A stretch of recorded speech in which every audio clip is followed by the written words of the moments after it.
Hey, everybody, it's Pastor Vern with your daily update for September 29th, 2020. Yeah, we're moving. We got a couple more days left in September. The weather is cooling off. They talk about maybe some frost later on this week. And so, yeah, we're moving into that fall season. We're getting to that place where we're going to be having to change from air conditioning to heat, and we're going to have go from t-shirts to sweatshirts. I guess we go through that every year, and it's kind of great to live in a place where we have seasons. I enjoy fall is probably my favorite time of year. I enjoy the changing of the scenery. I guess maybe my roots as a farmer. Um, in the fall, you got to see the fruits of your labor, whether good or not as good. And so it was a great time. I guess I kind of like the idea of both harvest, and then we bring the calves in the fall and see what kind of product we had there, and along with all the things that our kids were involved in. Fall was a busy time, but a special time in our household, and I enjoy that fall weather. I enjoy winter quite a little bit. Uh, I don't know why. I guess I was just used to being outside a lot, and winter time was just for some reason a time that was comfortable for me. But anyway, we're moving into that fall season. Going to be first October here pretty quick, and we've got interesting things going on with the church, with the changes we've had to make, and I'm encouraging folks that if they're not comfortable with coming to church, please watch online. Don't get disconnected from us.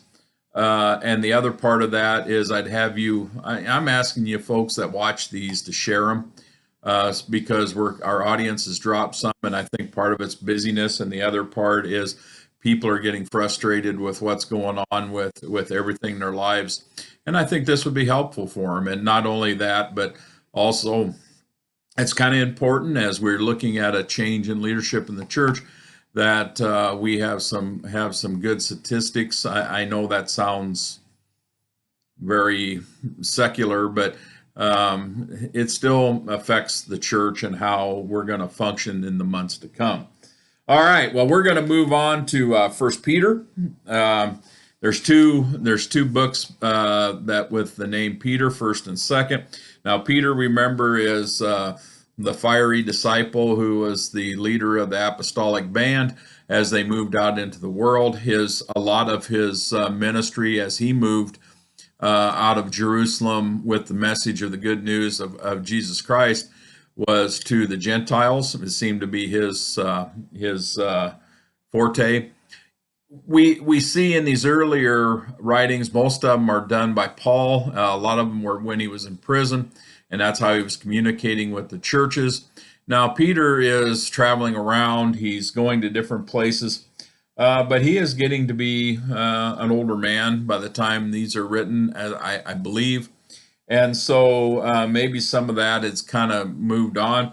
And he addresses this first book to both Jews and Gentiles. Now, I think that's significant because through a lot of the ministry of the apostles as they moved out after Jesus' crucifixion and resurrection, they either kind of concentrated on either the Gentiles or the Jews and not so much in combination with both, trying to bring both groups together.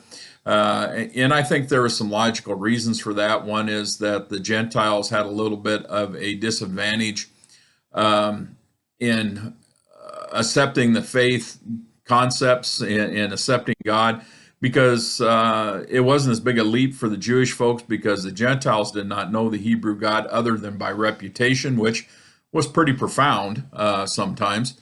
But so the Jewish people, they were just actually making a conversion to how they worshipped the God of their ancestors, where the Gentiles are actually moving to a new faith, a new religion.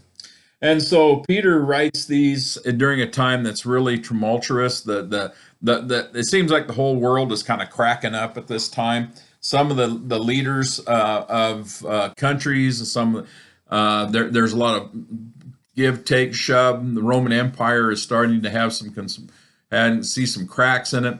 Other groups are trying to come in. There's a lot of dictatorial leaders that are taking power, and they're doing it oftentimes by ruthless acts, and the Christians are a favorite target of them because the Christians are hard to control because they put their God first and not their government first.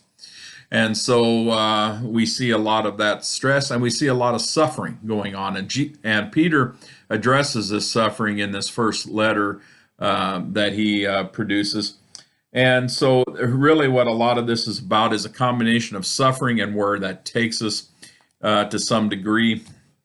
And so, we could split this book into, let's see, about five different areas. 'Cause we have 5 chapters in this book, and each chapter kind of addresses another concern. The first one would be suffering and salvation. The second one would be suffering and holiness, followed by suffering and fellowship, suffering and glory, and suffering and humanity.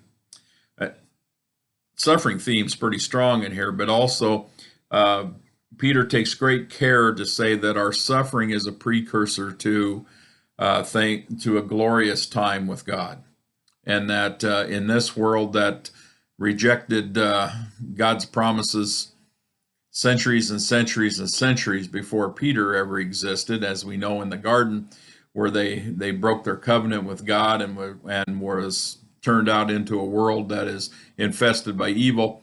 That's a big change in the world, and that suffering was going to happen. God warned us this suffering is going to happen. It'll be a part of our lives. But there are ways that we prevail and persevere.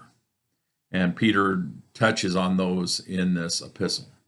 All right, sounds good. I'm going to talk a little bit more about 2 Peter tomorrow, the last day of September.